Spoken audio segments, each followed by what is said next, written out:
My name is James E. Perkins, Jr. Today is my birthday. I'm 94 years old, which I'm very proud that I made it this far, and I've been blessed so much by it.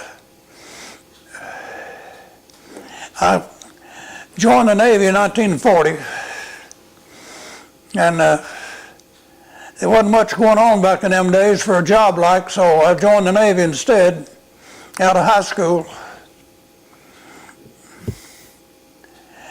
And the Japs struck Pearl Harbor in 1941. So at that time, I was aboard the old battleship USS Wyoming, and they come by and asked who wanted to go to aviation. So I really did want to, so I did. And I got assigned to Air Group Fighter Squadron 5.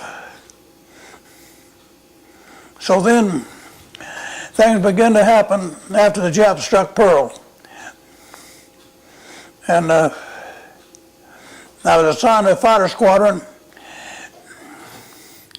and we went aboard the Yorktown and headed for the Pacific. And we had many, many engagements against the Japanese during that time. Back then, I mean, you had to look out for yourself in a way. And I didn't have anybody, I mean, like I knew back from my hometown or anything like that.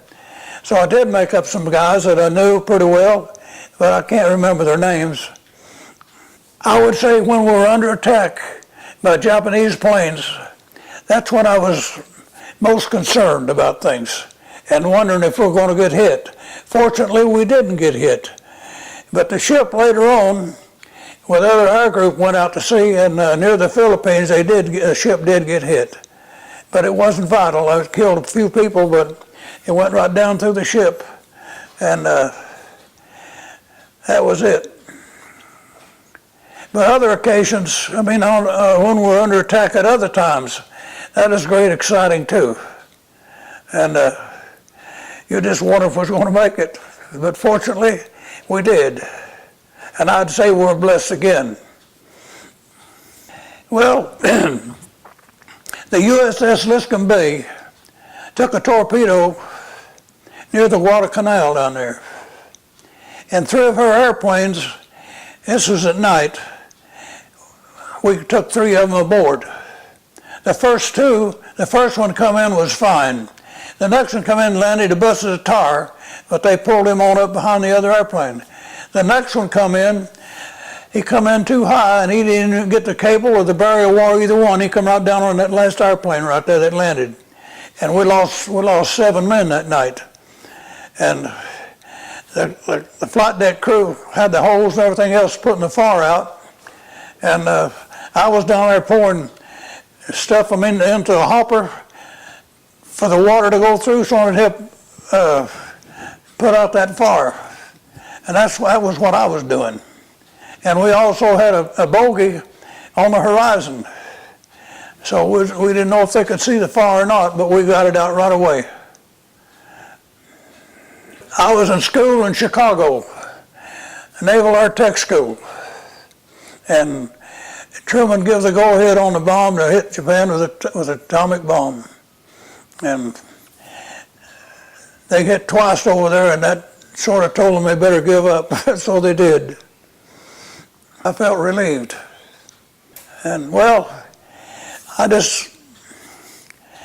just see all that I went through and what the other people were going through and what their desires were and the fears and everything else that they had. So I knew that the fact that it was over, we wouldn't have to worry about it anymore. Well, it's all over now, and we hold no malice against the people because they were doing their thing as we were doing ours.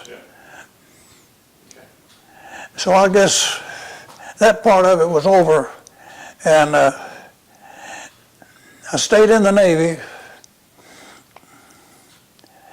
and I started working on seaplanes, assigned to them, and that was a great time, and finished out the rest of my career in the Navy.